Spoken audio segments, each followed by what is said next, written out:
एक मिनट और है। अभी चल रही थी आवाज पे चिकित्सा। यदि किसी के बच्चे गूंगे बहरे होते हैं तो उसका चिकित्सा है, बचपन से पता चल जाता है।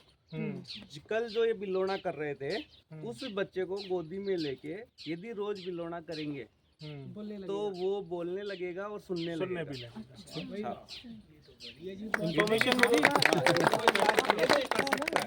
दूसरी चीज है, हमारा ये जीवन का अनुभव है, जहाँ चक्कियाँ चलती है वहाँ बारिश ज्यादा आती है। ये हमने एक्सपीरियंस किया है अपने एरिया में। चक्कियाँ लगा के ये एक्सपीरियंस किया है कि चक्कियाँ चलाते हैं तो क्या फर्क पड़ता है। अच्छा, पूरा एटमॉस्फेयर में जाता है। ये एक छोटा विज्ञान नहीं है, क्योंकि समय की मेरे पास थोड़ी सी बाध्यता है। जैसे मैंने बोला कि कौन सी आवाज़ कहाँ से कैसे क्या है, ठीक है, तो वो एक पूरा हमारे यहाँ विज्ञान है। ठीक है, तो जिसका काम जो है वो उस पर अपना विचार करे और उसको समाज के सामने और रखे। ऐसे ही जब बच्चे खो जाते हैं, अगर आपके घर में, आपने जैसे बताया, और ये बहुत लोगों के प्रैक्टिकल भी हो गया और प्रूफ भी हो गया कि जब कोई बच्चा खो जाता है, लेकिन अगर उसने अपने घर की चक्की का आटा खाया है हाथ वाली, तो उस पे रख के और एंटी क्लॉकवाइज जब चक्की चलती है तो वो बच्चा आता है। देते हैं, कपड़े को रख के चक्की को उल्टा घुमा देते हैं जैसा, तो वो घर पर आ जाता है। पशु घर पे आ जाते हैं, उसकी लाठी चराने वाली उसके या उसकी जंजीर से। बताया था गुरुजी। इसी तरीके से जिन लोगों को पिछले जन्म की याददाश्त होती है, तो उस याददाश्त को मिटाने के लिए या तो ये वाली चक्की या फिर कुमार का पाठ, वो भी वही सौरमंडल का प्रतिनिधि है, तो उसको उल्टा घुमाते हैं। तो इन चीजों में थोड़ा थोड़ा सा हम सुधार करेंगे। कर भला घोड़ी घोड़ों के पैर की जो आवाज आती है ना, जहाँ टाप की आवाज आती है, वहाँ भूत कुछ निकट नहीं। हाँ, इतना बड़ा एरिया है ये। तो पहले ये हम संकल्प लेंगे कि भक्ति और शक्ति, सूर्य उत्तरायण और दक्षिणायन होता है ना, दो दिशाएं हैं, तो वर्ष में कम से कम 2 बार हमें समय निकालना है। खर्चे की मैंने बात बता दी कि वो सब पारदर्शिता रहेगी, तो 2 बार तो कोशिश करेंगे हम जोर की ढानी, या आप अपनी ढानी बनाओ। तो कहीं जाना नहीं, कहीं जाने की आवश्यकता तो है, अपना वो परिसर को छोड़ के आना ही आना। परिवर्तन भी ठीक है। जरूरी। और मुझे पता है कि 1 नंबर के जो हरामी है वो क्या करने वालों, और आप बनाओगे तो हमें भी मौका मिलेगा हाँ, नई गाड़ी में जाने का। तो इनको भी करना है। तो आना ही और गनी तो यही सेवा करते रहोगे। वो अभी थे ना कलकत्ता वाले, ठीक है, आपने जिंदगी भर खूब कमा लिया है, अब कुछ समाज संस्कृति के लिए बनाए, ठीक है, तो एक कलकत्ता में ऐसी जोर की डाली, ठीक है। नहीं, बहुत आस्था है इनकी, बहुत टाइम से जुड़े हुए हैं भाई साहब। हाँ, तो एक तो उसकी तरफ चलेंगे, और सब लोग बहुत दूर दूर से हैं। कोशिश करिएगा कि ऐसे प्रारूप हम भारत के मठ कितने हैं, मठ है जो मुख्य 4 ज्योतिर्लिंग कितनी है, 12 मठ भी तो है, उसकी भी तो कोई संख्या है। शंकराचार्य कितने हैं, 4। हाँ, अब 13 मठ हैं।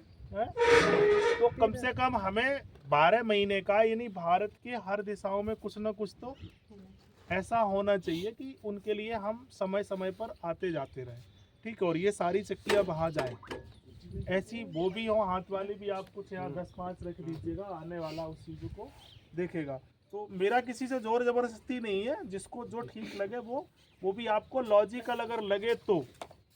अब जिस बच्चे को वायु वाला बच्चा है और आकाश का उसको संरक्षण नहीं मिलेगा, वो बच्चा जीवन में कभी भी अपनी कला को निखार नहीं सकता। छाछ, दही, दूध, ये सब क्या है, आकाश है ना। आकाश का कंट्रोलर अग्नि, और वायु का कंट्रोलर आकाश की उम्र कितनी है, 48 से 60, ठीक है। छाछ आपको किस उम्र में ज्यादा नुकसान करने लगती है, 48 से उसी समय क्यों करती है, जवानी पर अगर आप छाछ पी लेंगे तो कोई नुकसान करती है, डबल हो जाएगा। वो कितना बड़ा लॉजिक है। कब, अब तुम्हें यही नहीं पता कि कब नुकसान कर रही है, कब फायदा कर। जैसे कहते भादों में दही वही नहीं खाना सावन चाहिए। भादो का भी है, सावन भादो में का सावन और भादवे में छाछ देंगे। अब आपने ना ये पंचतत्व विज्ञान पढ़ लोगे ना, तो जो अग्नि तत्व वाला है उसको भी दही नुकसान करेगा, और दही ना खाए तो बहुत ही बढ़िया। दही से पहले की और दही के बाद की चीज। अब हम जो कह रहे हैं वो आप सीख रहे हो, तुम अपने आप से क्या सीख रहे हो। आपके अपने पास बुद्धि 3 तरीके को, तो बांस बुद्धि, थोड़ा फाड़ो ज्यादा फट जाए।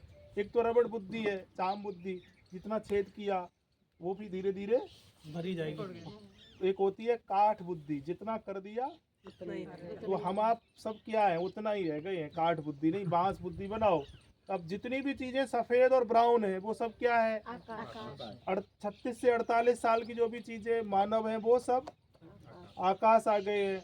इसी तरीके से हरी चीजें जितनी भी है वो सब, तो कब कौन सी चीज, फिर उनकी एक एक आवाज को। अब आप सोचिएगा कि बच्चे को, जैसे इन्होंने बताया कि जो गूंगे और बहरे हैं उस बच्चे को माँ, परंपरा थी हमारे यहाँ, वो तभी छाछ बिलोती थी, गोदी में जब उसको ले लेती थी तो चक्की चलाती थी तब भी बच्चा गोद में हाँ गोद में रहता था। ये होता तब भी गोद में रहते, रोटी बनती तब भी गोद में रहता था, मतलब बच्चा बच्चे को अक्सर सुला के गोद कुछ में ही नहीं करते रहते थे। तो सोता ही आगे नहीं था, वो गोद में ही रहता सब था। हमारा जो टारगेट है कि वो प्रक्रियाएं कहीं ना कहीं, यहाँ बहुत बड़ी जमीन है, यहाँ कितनी है जमीन अपने पास, 100 बीघा। यहाँ 100 बीघा है। हम तो कह रहे हैं कि ये यहाँ से हटवा के ये पूरा परिसर यही ऐसा ही खड़ा कर लेंगे, लेकिन तुम्हारा मरने के बाद तुम्हें तुम्हारे घर के भी नहीं पूछेंगे। अगर एक संस्कृति के लिए कुछ आपने काम कर दिया तो ये निश्चित है कि लोग सदियों तक आपको याद करेंगे। तो ऐसा कुछ काम किया हमने कि हमारे जाने के बाद हमें लोग याद करें, किया है किसी ने? यादाश्त छोड़ते ही नहीं है ना, है? जरूरत ही नहीं नहीं तो यादाश्त कुछ छोड़ने ऐसा की। तो करो। नहीं करेंगे, क्या करना है, क्या करना है इनको। पर अब तो करेंगे कि नहीं? करेंगे आप पक्का। कुछ ऐसा छोड़ना करो पसंद ही नहीं करते। कि हमारे जाने के बाद भी कुछ ऐसी रास्ताएं हमारे देश में हमारे द्वारा बन जाएं जो लोग बाद में हमें इतिहास बने, ठीक है। और इतिहास वीरों का बनता है, कायरों का नहीं। तो अगर इतिहास नहीं बना पा रहे हैं तो हम वीर हैं या कायर? तो अब बच्चे का, अब आप सोच लीजिएगा कि सब जिनके बच्चे को हमें सच में अपने बच्चे को अगर निखारना है तो उसका सानिध्य दादा दादी का नहीं है, तो छाछ की आवाज तो नहीं दे पा रहे, और अधिकांश शहरीकरण के लोग नहीं दे पाते हैं। अब आवाज ज्यादा बच्चे को किसकी सुनने को मिलती है पूरे बाल्यकाल में?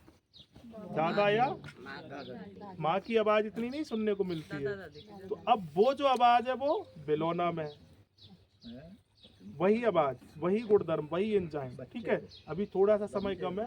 दादा दादी तो वृद्धाश्रम में बैठे, कहाँ से आवाज। देखिए जो सब कर रहे हैं वही अगर हम करने लगे तो लोग हमें क्यों नमस्ते करेंगे। शहर वालों अब ये की तो चीजें यही बिगड़ हालत गई है, हमें कुछ ना कुछ उससे अलग हटके करना। ये बिगड़ गया तभी तो जोर की ढाणी आए, क्या ना कहा जरूरत थी आने की। वहाँ हाँ, भेजो। तो वृद्धाश्रम गए थे। आप कुछ कोई हमारे कर्म एक अच्छे पॉइंट हो बोल रहा था, यहाँ पे जितने भी लोग आए हैं सब आज इस कंडीशन में है, वो अपने समाज में कोई बदलाव नहीं कर सकते।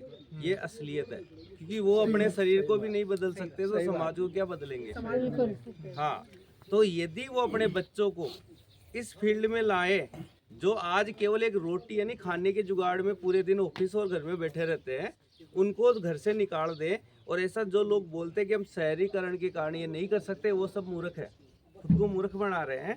कारण क्या है, अपना जो शहर में घर है उसको बेच दें तो गांव में एक अच्छी खासी व्यवस्था बना सकते हैं वो लोग। और गांव में एक व्यवस्था बना ले। इनके यहाँ पे देखिए, इनकम सोर्स मेरी तरफ से कुछ नहीं है, ये कोई बिजनेस नहीं करते, लेकिन इनके खाने की पूर्ति कभी हो, मतलब फुल हो रहा है किसी चीज की। अतिथि के लिए हाँ, कम नहीं सब पड़ता। कुछ है। जो एक बिजनेसमैन या कोई एक व्यापारी है, शहर का बंदा अपनी जिंदगी में नहीं कर सकता, उतना सब कर दिया इन्होंने इसी परिसर में बैठ गए। यदि अपन अपने बच्चों को, जहाँ पे वो गलत लाइन पड़े हुए हैं, सबके बच्चे गलत लाइन में हैं, इसलिए आप सबकी इस तरह से ये हालत है। नहीं, मेरी माँ है, उसके गठिया हो गए, हाथ पैर बैंड हो गए थे, वो मेरा टर्निंग पॉइंट था नौकरी छोड़ने का। मैं भी इंजीनियर हूँ, नौकरी कर रहा था, 1 लाख रुपए सैलरी थी, शायद किसी के बच्चों के आजकल नहीं हो। वो एक झटके में छोड़ के गायों का सानिध्य लाया, भैंस वेस निकाल दी, और वो आज परफेक्ट है, 1 रुपए की गोली नहीं खाती। बहुत सारे। हाँ, तो आप अपने बच्चों को नहीं ला सकते तो आपका जीवन फेल हो जाएगा। अब आपको करना क्या है, या तो जो आपके पास, आप सामर्थ्यशील व्यक्ति है, कोई ऐसा नहीं है कि कोई खर्च ना कर सके, या तो ऐसा परिसर अपने घर में बनाओ, अपने आसपास बनाओ, नहीं तो ऐसा जो लोग कर रहे हैं बस यही ध्यान रख लेना कि सामने वाले को जांच लेना। ऐसा नहीं होगा गुरुजी ने कह ये दिया भी हम बहुत फलानी चल रहा है गौशाला में इस पे। चले गए हैं। क्योंकि मैं ये दावे से कहता हूँ कि इस समय अगर सबसे ज्यादा कोई भ्रष्ट है वो गौशाला में तो वो वही है जो यही अपने हमको आप को देखना है। स्वदेशीकरण की नीति यानी उसका नेता कहने वाले हैं। इसलिए मेरी किसी से बनती नहीं है। सही है। ठीक यही है, बात है। तो वो थोड़ा सा देखें, खुद नहीं का बनाओ तो सिस्टम। कुछ समय ऐसा रखें कि ऐसी जगहों पर हम जाएं और उसमें आप स्वयं ट्रस्ट, एनजीओ, सोसाइटी जो भी है खुद उसमें इन्वॉल्व बने, खुद उसका लेन देन, यानी सामने वाला अगर आपको स्वीकार कर रहा है तो वो चोर नहीं है, अगर स्वीकार नहीं कर रहा है तो इसका मतलब चोर है। तो हम सब लोग एक इस तरीके का एक संगठन बना सकते हैं, जो आना चाहे उसका स्वागत है पूरी तरीके से पारदर्शिता के साथ में। ठीक है, तो अभी अब चला के दिखाओ, मातृशक्ति पहले चलाएगी। चलो भैया, आ कोई जाओ।